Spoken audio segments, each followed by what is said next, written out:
And I think a lot of people will look at somebody like an influencer, at somebody at the gym, and they're like, wow, that person's really great shape. I'm going to do what they're doing. And it backfires on them. They don't think about the years of training. They don't think about this person could have some genetic influences, supplementation, vitamin S, steroids. Vitamin S, yes.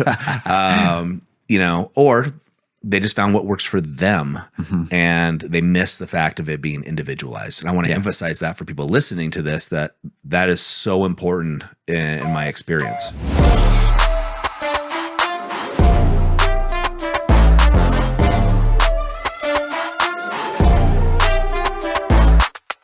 Hey guys, welcome back to another episode of the TPM Show. Today I have a super special guest and a man that tortured me. So true story. Phil Batterson's here with us. So Phil has a PhD in exercise science. He is a VO₂ Max cardio expert, amongst many, many other things. We'd be here all day reading his resume, but I'm really excited to do a deep dive into this. And guys, if right now your eyes are glazing over, you're like, what the heck are we talking about here? Stick around, because this is definitely for you. Phil, thanks for being here, man. Thanks for having me, Doug. I will say, he did the torture on his own volition. Yeah. So he came to me wanting to do the test. So I wasn't forcing him to do that. Not at all. I'm a glutton for punishment, and I knew what I was getting myself into. And we were talking about this off air. I had a great time. I really enjoyed it. And before we get into it, just the guys know it's something we want to do. First, for the guys listening, I went and did a VO₂ Max test for you. First of all, what the heck is VO₂ Max, and why would myself go out of my way to actually take a test that is going to be difficult? Yeah. So the technical terms, so please don't glaze over and skip yet. But VO₂ Max is technically the maximal amount of oxygen your body can uptake and consume during exercise. There's a reason why we breathe. And it's mainly to get oxygen to our cells to do the function. So me waving my hands around, blinking, your heart beating actually uses oxygen. Us talking, all of the things we do use oxygen. And when we measure the maximal amount of oxygen your body can actually use during exercise, we're getting a gauge of how strong your cardiovascular system truly is. We know from years and years and years of studying, like differences in VO₂ Max between sedentary people all the way up to elite level athletes. There's thresholds that you need to meet in order to be as cardiovascularly healthy and fit as you possibly can be. And on top of that, the more cardiovascularly fit you are, the less likely you are to run into issues like cardiovascular problems, i.e. heart attacks, strokes, those sort of things.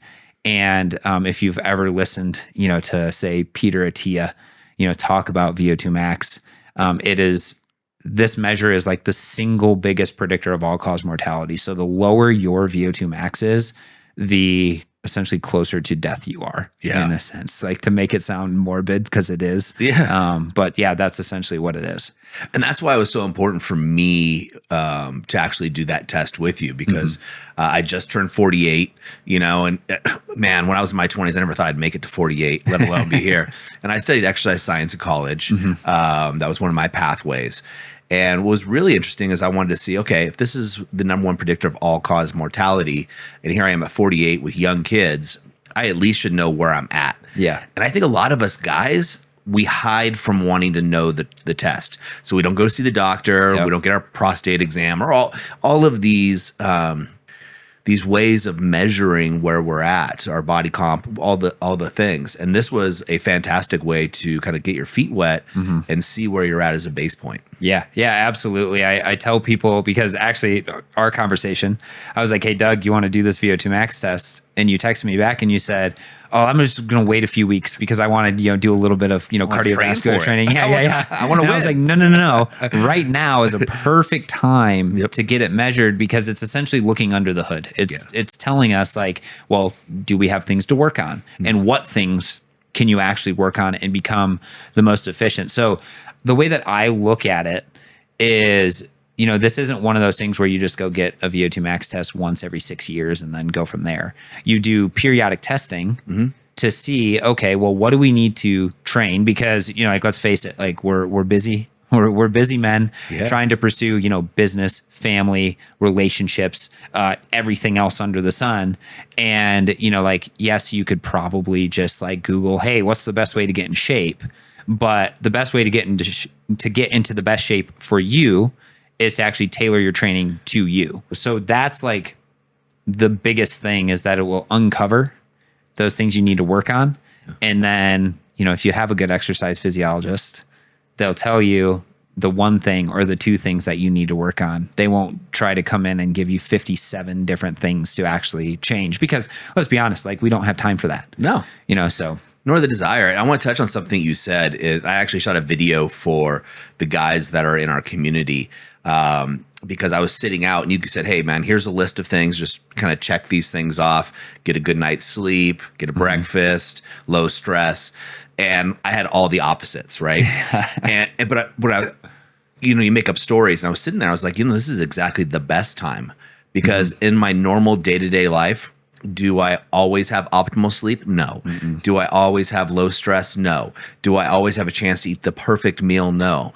So this gives me a perfect indicator of where I could be at, and it's only up from there. And we tell the guys, like, so when we teach, let's say, communication skills, relationship skills, you don't need to practice those when it's the best case scenario. You have to practice those when you're under fire. And if you can succeed when you're under fire, then when it is the best case scenario, it's just all the better. yeah, no, that's actually a really interesting point, because I send, we'll send like, hey, before this, make sure this is happening. And you can almost use that as a checklist now to be like, oh, so optimal actually looks like being hydrated, having enough food, getting enough sleep. But let's be honest, like what is practical is what becomes optimal like for you. So if it's not practical for you to be, have perfect sleep every night and do all this other stuff, like totally understand. It's just, what are the things, like the small things you can change and tweak? Like for example, like just drinking a glass of water when you wake up, or, doing what we found from your test was doing probably 2 sprint workouts a week that are a total of 20 minutes or less is going to be the most optimal for you for right now with everything that you have going on.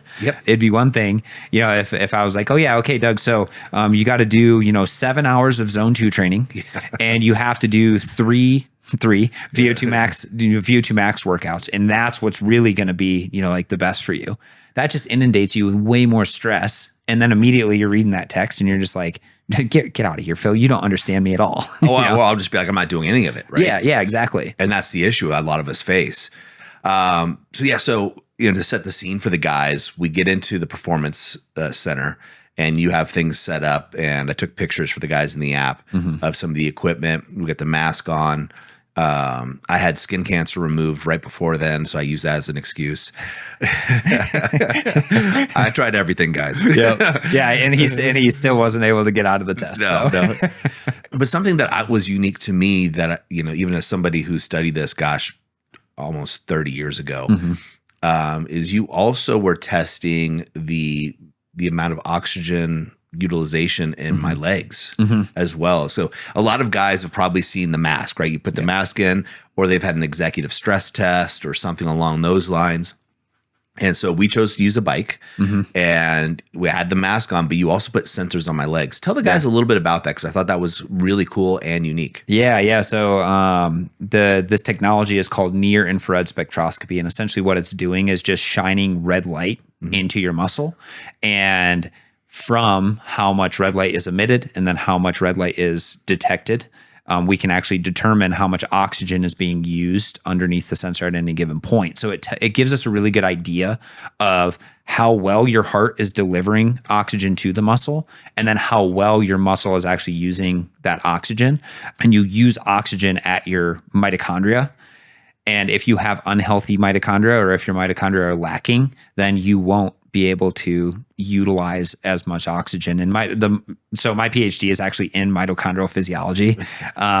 But essentially we find with people, the less healthy their mitochondria are, the less healthy they are. There's a direct correlation. So that's ultimately, what we're trying to get at is I want to know what's happening in the muscle, because that's really what's doing the work during exercise. Yeah. And we have a surrogate for measuring whole body oxygen consumption at the mouth. So now I can do both at the mouth and at the muscles to see, well, from a whole body perspective, how is Doug doing? From a muscle perspective, how is Doug doing? And then I can use that information to give more tailored exercise recommendations. So it's cool technology. It's all wireless. It's, literally just shining a little red light into your legs and then giving us some really cool information. I thought it was fascinating, right? And to see that the discrepancy, the asymmetry between the legs, and see which one, like my left leg, I think was a little worse than my right leg, if I recall, which surprised me. And of course, I'm trying to figure out why that could be. Well, you were telling me too that like you had some imbalances and maybe some injuries or something like that in one of the legs. Nothing catastrophic or anything like that, but there's definitely like we can identify. Okay, is the left leg doing more of the work compared to the right leg? And for me, I've had right left imbalances for forever, and that winds up Achilles on this side hurting, hip on this side hurting, other things like that. So I'm like, okay, I should probably fix that. I haven't yet. I know what to do, but I haven't done it yet. We're all like that, right? Yeah. Everybody is. And again, guys, the reason this is important to you is because, again, this is a indicator of all cause mortality, meaning that, well, basically, if your VO2 max is too low, your risk of dying it goes up. And if you have kids, which most guys listening to this do, you've worked your ass off for your business, you've sacrificed for your family, you want to stick around to enjoy it. And, it's don't flip the coin and just guess and pop some vitamins. This is a really good test to do. And it's not easy. It starts off super easy. Yeah. I mean, it is. And I knew that was coming. I mean, you warned me about it, but I've also just knew as you ramp up intensity, it's incrementally or exponentially ramps up. It's like you start off just a cruise for like the first seemingly 10 minutes. And then all of a sudden you're heading up a hill that's straight up. It's a test that everybody fails. Yeah. And the failure point is dependent on how fit you are, essentially. So you start really, really low. It's like it's all fun and games. You're just riding the bike, whatever.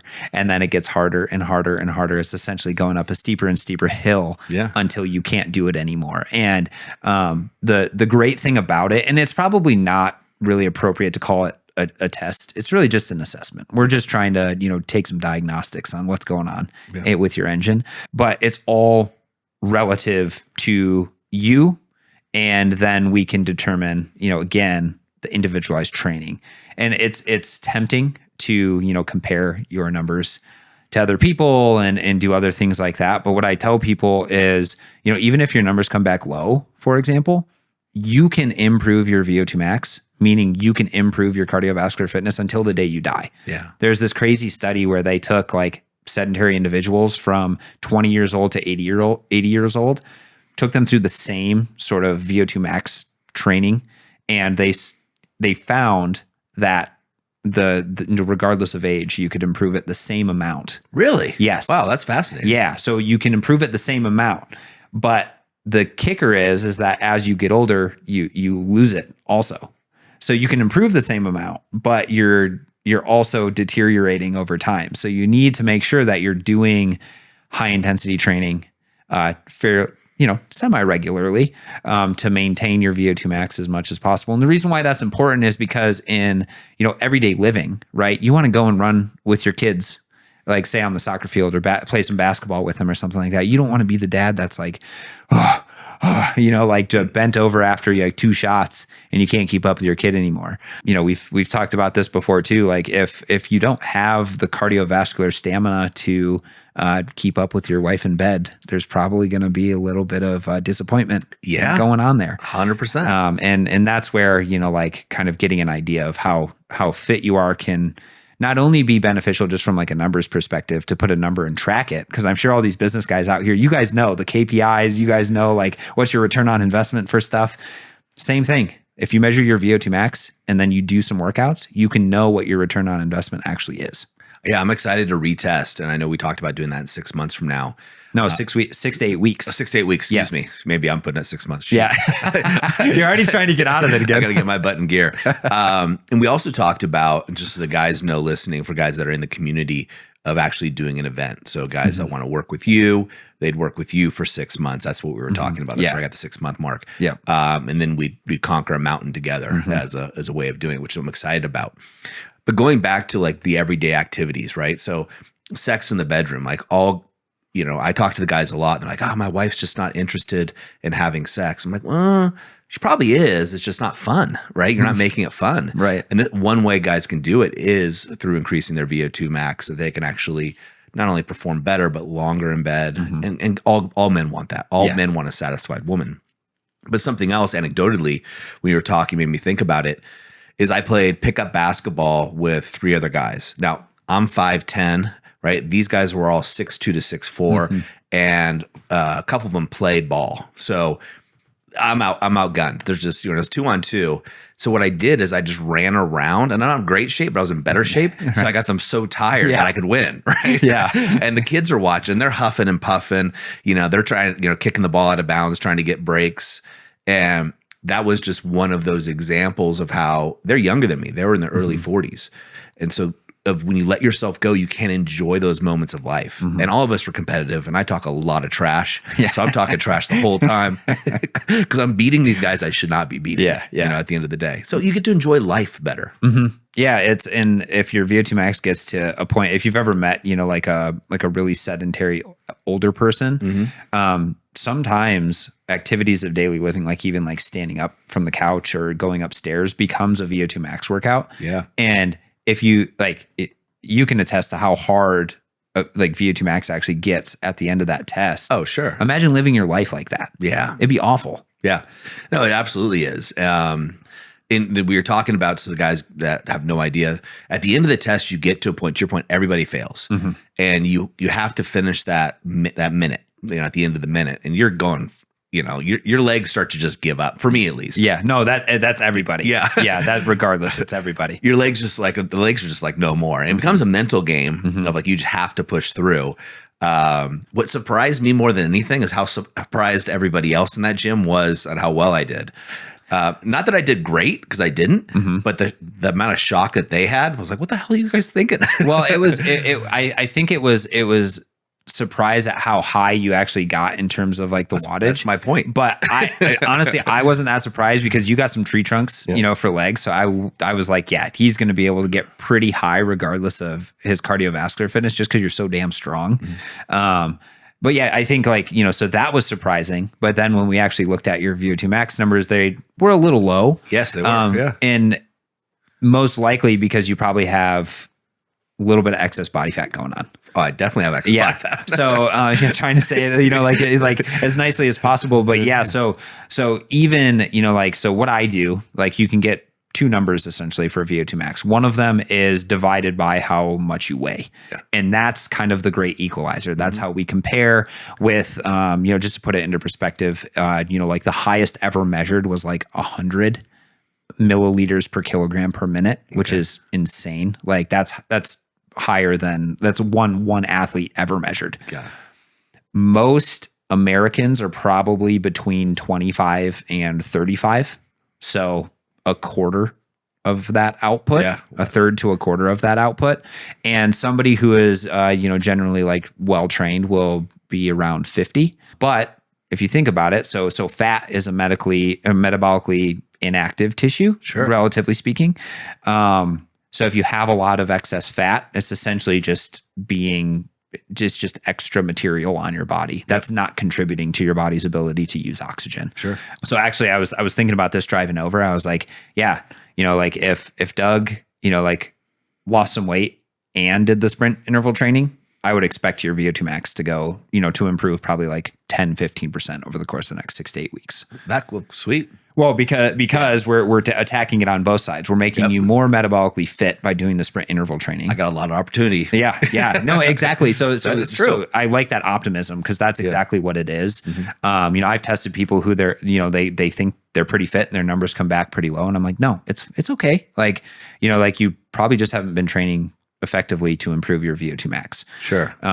So ultimately there's always positives that can come from it. Well, it's also just the way you look at it, right? So the way I look at that, or any other test for that matter, is here's where I'm at today. This is a snapshot, right? It's not a movie. Here's where I am today. And then, okay, cool. Now I can choose to do the requisite work to improve. And if I don't, that's telling too. Yeah. Right. That tells me that maybe A, it's not important to me, or B, there's some other excuse or story going on. And we can do that through every area of our life. This is just, fitness is just an easier way to judge. Like psychology is a little tougher as an example. Yeah. Yeah. I'll also say too, like a lot of people that I've talked to in the past, they're like, oh, well, it's just not bad enough yet. Yeah. You know, it's just not bad enough yet for me to need to train. And it's like, well, the options are try to fit in an extra 20 minutes every other day, you know, to do some training. Yeah. Or continually increase your risk of having a heart attack, having a stroke, something really bad happening, and then not being able to, you know, like see your kids grow up or go to important events or be able to support them, you know, with the things that they need to do.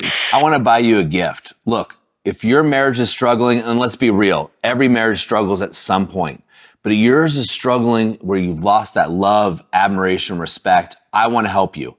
I want to buy you a copy of the book that I wrote, A Man's Guide on How to Save Your Marriage Without Talking About It. In here, I've distilled over 8 years of programs that we've developed at TPM to help men just like you save their marriages without talking about it. There's no fluff, no BS. It's an action plan that you can start using today to actually save your marriage and bring that love and respect back into your family, back into your house. You deserve it. Look, all I ask is you pay the postage, you pay the shipping, I'll buy the book for you. That way you can take massive action today. Click the link or find it in the bio and get your copy now. Well, for me, the most impactful men in my life have led by example. 100%. So, you know, so like by showing your kid that, hey, this training is important. And it's like most of the times you could do the training with them. Like there's so many triathletes that I've coached before that they're like, yeah, I got my little son, I got his like, you know, bike set up next to mine. So I'll be riding for, you know, like 4 or 5 hours. I'm not asking you guys to do that. But you know, like the son will jump on and then jump off, you know, periodically. And that's like just like a really good learning experience for them as well. Yeah. So my son, he knows I go to the gym 4 to 5 days a week.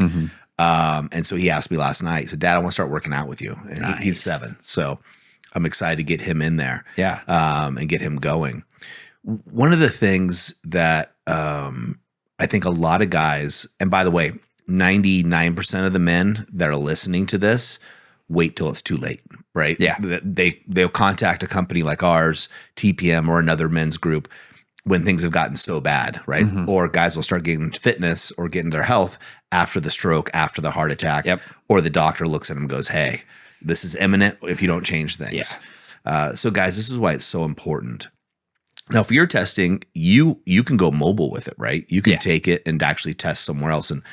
And for those guys listening, Phil's actually one of the people that has come on to the Academy, which is our 4-level program coming in to educate men on fitness and health and coming through. We've talked about having you come to the TPM ranch when guys come in. So let's say a guy can't get here, right? And he's like, okay, I get it. I need to do this. This is not in the want list anymore. This is in the need to do list. Yeah. And he can't make it here to the TPM ranch to work with you specifically. What should he look for? Yeah, so there are ways of doing like field tests, for example. It'd be very similar to exactly what we did with you. Okay. You would find a bike, a rower, a treadmill, whatever you're most comfortable with, and then you would do essentially, it's called a step test. Yep. So you'd start really, really easy, and then wearing a heart rate monitor, you would just go harder and harder and harder until hopefully you're not falling off the treadmill or anything like that, but until you fail. And then you would take your max heart rate, and then you would use percentages of that max heart rate to determine how hard to exercise. I would be, more than happy to consult on the data analysis and give you recommendations, because there's a crazy rabbit holes that you can go down where people are going to recommend, 10 hours of easy training, per week, which nobody has any time for that. Sure. All the way to, you need to do high intensity interval training every single day. And there's a happy medium that you need to find and a balance that you need to find with all of that. And it needs to be based off of where you're at what you have available to you and the stress load that you have on your life. I've worked with a lot of endurance athletes, specifically endurance athletes who are coming off of overtraining syndrome, where they just bury themselves. Type A individuals who really, really like to exercise and think more is always better. Yep. But I've also worked with people on the other end of the spectrum, so it's a matter of meeting the individual where they're at. So if you do want to, get an assessment of, like what your VO2 max is and those sort of things, reach out to me and I'd be happy to, kind of give you a protocol, and then we can kind of, bounce ideas off from there. Awesome. Yeah, one of the things I liked when you and I talked was the 80-20 kind of approach. Where 20, for those that aren't familiar with it, where 20% of your inputs get you 80% of the outputs. Because I'm definitely the type that I go work in extremes. Yep. Right. So if I'm going to lift weights, I'm going to lift weights, 7 days a week. If I could fit an 8, I do that. And I enjoy it. I enjoy torturing myself to a certain degree. And so here I am in this stage of my life. I actually have to force myself to not do as much for joint integrity and all kinds of other things to get out and plus time. Yeah. I travel a lot, as the guys that listen to this know. And so I got my family obligations. So having that where you go, okay, Doug, after your workout or before was 2 times a week, just do 4 sprints. Yeah. Right. And it was more programmatic than that, but guys don't need to get into the weeds of it. And that's so doable. Yeah. And even with the rest times, I'm like, well, cool. I have messages from my clients I can listen to during the rest times or music. So I can really utilize that time effectively and efficiently so I can go play catch with my son, so I can kick a soccer ball with my daughter or whatever else I want to do. Yeah. I also have a background in engineering, so I always look at things as like an optimization problem. And for most people, as long as you are healthy enough to do it, that high intensity interval training or sprint interval training is going to hands down be the most time efficient thing you can do. The thing is like you don't have to go and absolutely destroy yourself, because if you're doing anything you do that is more than what you have been doing is going to be beneficial for you. Sure. So that's what I always try to bring to the table. I'll have CrossFitters come to me, they'll do a VO2 max test, and I'm like, yeah, your VO2 max is great. Your other metrics of, your high exercise intensity sustainability is great, but you never do anything that's easy. So if you're going to do anything here, you're probably going to get the most bang for your buck if you actually just take some easy days, because you don't recover very much. Whereas, somebody like you who's like, yeah, I go to the gym and do strength training, and I don't really have too much time, to devote to, just crazy cardio workouts. I'm like, yeah, sprint interval training, for 4 to 6 weeks is going to be really, really good. Yeah. Or interest, quite honestly. Yeah. No, that's also true, right? Because because if I told you to, sit on the bike and ride your bike for an hour to 2 hours at a time, you'd be like, no, man, talk about mind numbing, it's tough. It is. Even when I played my version of competitive soccer, I did stadiums, I did sprints. And soccer's a sprinting game in my eyes, not an endurance. But going out for the long, hey, let's go for a 3-mile run, just wasn't interesting to me unless I was doing it with somebody and it was a social event or something like that. Yeah. Whereas I have a lot of friends, and like yourself, who are endurance athletes, and for them to go, run 20 miles in a day is what they look forward to. Yeah. But, and at the same time, even that I think can get misconstrued, because a lot of endurance athletes get stuck in just let's just go long and slow, because it's easy. Yeah. It's from a physical perspective, it's easy. Maybe not mentally as much. But they're the type of people that would probably benefit the most from doing the high intensity stuff. Sure. So it's all about, kind of finding that balance, and then what's going to pull the biggest levers, give the 20% of the inputs that are going to give you 80% of the increases. Yeah. And then just focusing on that. So I have 18 different degrees and certifications of fitness health. It's a lot, you got right? A few, yeah. I got a few. But I still will have somebody else write my programming, because at the end of the day, I'm going to end up doing what I enjoy, and I'm going to skip the stuff I don't like. If I have to cut out of the gym early, I'm going to skip the stuff I don't like. Yep. The stuff I don't like is probably the stuff I need the most. Yep. And I know it, but I'm also a human, Yeah. right? And so I'll go, okay, I'm going to do compound lifts. I'm going to do heavy weights. I love that stuff. And external rotations or anything else are going to go out the window, right?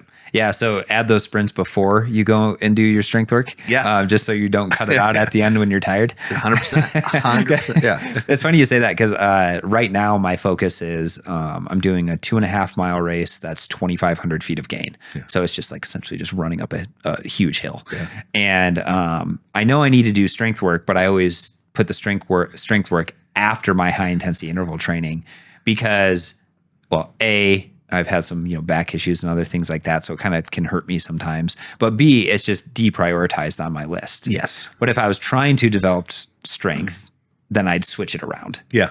So really it comes down to is like, well, it's like, what do you want the primary adaptation to be? 100%. Put that first. And then if you do struggle, with well, I really like strength training, but I hate cardiovascular training. Force yourself to do the cardiovascular training first and then give yourself the reward, of the strength training afterwards. In my former life, as I talk about, I was in my early 20s. I was the assistant director of the International Sports Science Association of Education. And because of that, I did research. So I can justify just about anything I do because I've done so much research. Caffeine's bad for you. When I'm not drinking coffee, I can give you 20 studies about caffeine's bad. When I drink coffee, I can give you 20 studies about how good it is for you. Yeah. And I think we all do that justification. I also, in training so many people on that in the physical side, if you ask guys like, well, what's your goal? Do you want to lose body fat? Do you want to increase strength? Do you want to increase muscle size? Do you want to increase endurance? What do you want to do? And they always say what? Yes. Yeah. Yeah. I'll take all of those. Right. Unless body fat's not an issue at all, then they, or vice versa. And so to your point, prioritizing what it is you want is key. Go number 1, 2, 3, 4. I'm going to guess most of the people listening to this would prioritize being alive over just looking good naked or looking better. However, there needs to be motivation for both. Yeah. There just is. And so for the guys listening to this, if there's something you don't gravitate towards. So for me, actually, I do like sprinting, but that would be something easy for me to skip out on. Like, I gotta call Phil, so I'll do the sprints later. I'll do them tomorrow. I'll do them when I get home. That's like ab work. I hate ab work. I always say I'm going to do it when I get home, right? And I never do. No, literally never. But put that first. To your point, and then your tendency will be to do the stuff you like. You'll just keep that in, going forward. Yeah. Yeah. And that's, it's like, I am sure, if there's exercise physiologists out there, they'll be like, no, you can't do that because it's not optimal. It's like, well, like we talked about earlier, what is practical becomes optimal. So if you put something that you don't really like at the beginning, sure, and then you reward yourself with something, eventually it's like, oh yeah, I got to do my sprints and then I get to go, lift some heavy ass weight. Yeah. Right. Well, that is optimal to me because what's going to happen if I don't do that, Phil, is I won't do the sprints. Right. Exactly. No, that's exactly my point. Yeah. There's this thought experiment that I tell people is like, well, if there was a study that came out that said, like swimming 5 days a week in 40-degree water, is the perfect workout for developing your cardiovascular system. It's not. Yeah. Even if that was like shown to be the best way, if you hate swimming, if you hate being in cold water in the dark at 5 a.m., that is not the most optimal for you. No. So that's where, it's really easy to, like myself as a scientist, like to get lost in like, what does the research say is the most optimal? Yep. But what I'm working on now is translating. You take the research and you say, okay, these protocols are really good for developing VO₂ Max, for developing endurance. But how do we meet people where they are? And how do we get them to actually, it's the habit change and the behavior change that we're really looking for. And most of the time, what's been shown to be the best for an elite level cyclist, actually, I can almost confidently say all of the time that what has been shown to be the best for an elite level cyclist is not the best for the everyday person just looking for health and wellness or even performance. So yeah, I've been fighting those battles, quite a bit lately. Let me ask you the question. So, when I was in college and going through exercise phys, it was always the rice, right? Rest, ice, compress, elevate, right. My teacher called it rice wine and then have a glass of wine after, that was his deal. Yeah. But now you don't ice, right? You're not supposed to, right? Yeah. And so how do you, as an exercise physiologist, as a scientist, how do you walk that line of being dogmatic of like, hey, we always have to ice at a certain time versus always going, hey, there's kind of a middle ground. That is a really tough question to answer. Yeah. But again, like I have seen time and time again, these research studies where people get, really dogmatic about things not work for others. Yeah. So it's kind of from experience where you start to realize like, if you zoom in on most of those graphs, you have the average and then you have 10 dots from the 10 people in the study. And it's a distribution all the way across from people who get no benefit, actually negative benefit from it, to people who get extreme benefits, from whatever it is they're doing. I take the studies to inform me on where to start. Okay. And then every athlete I work with is an N of 1 experiment. Got it. And it's purely to the individual. So I use the scientific principles, I use the physiological testing, and then create a science-informed training plan, and then continually check back with the person I'm working with. Hey, how'd that feel? How are you feeling after doing this sort of stuff? Because if, for example, one of the, like peak VO₂ Max workouts that's being pushed right now is called the Norwegian 4x4. Yeah. You do 4 minutes as hard as you can, 4 minutes of rest. And it is absolutely brutal. It is brutal. so damn hard. That is not a workout for somebody who has never done a VO₂ Max workout in their life. Yeah. There are other ways. And then, so that's what's being touted in terms of like the, social media and stuff like that. But there's other research that's shown that doing 30 seconds on, 30 seconds off is an effective way of improving VO₂ Max. Doing sprint interval training is an effective way of improving VO₂ Max. Even doing like long, slow distance. So if you're somebody who just likes to go out and just run and, you kind of just want to get lost in running, you don't really care about like, your intensity and stuff like that.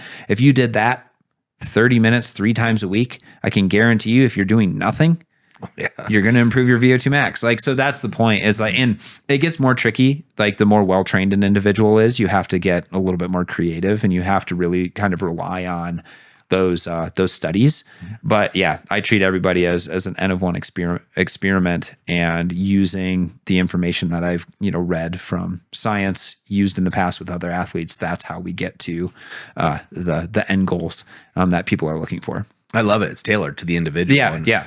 I remember when I was a strength coach, so I had a facility in Santa Barbara, California, and in there, so it was independent contractors. One of the guys that trained out of there was on the cover of Men's Fitness more than anybody. Wow. Right. And he looked it. Yeah. And a great guy, very knowledgeable, right? Had a master's in exercise kinesiology, science of kinesiology. Then we had another guy who makes me currently look really good shape, but better as a strength coach and a trainer. Right.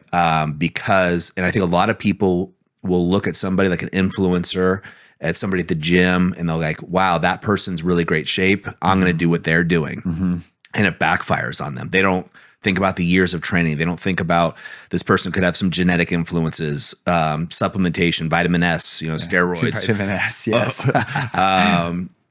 Or they just found what works for them, and they miss the fact of it being individualized. And I want to emphasize that for people listening to this, that is so important in my experience. Yeah. Oh, absolutely. That's like, the countless individuals chasing what the pros do. They watch what their Strava accounts are. They like, oh, this guy, the training Bible just came out, for the speed skater. So I'm going to train exactly like him.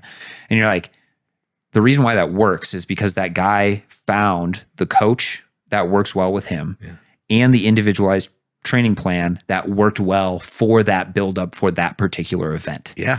And he kind of got lucky because nobody else figured it out to the same extent that he did. So there's got to be some logical fallacy going on there where, you see somebody who has had success and then you want to emulate them, and which, like obviously, you know, but just because somebody has achieved, say what you want to do, or, something bigger than what you want to do, doesn't mean that following that instruction booklet is going to lead to the same outcomes for you. Yes. Yes. I always say success leaves clues, but it's more important to work with somebody in any endeavor in life that's helped somebody like you get to that goal. Yeah. Right. That's the key. We were joking. There were two other guys who are also, I'll call exercise nerds.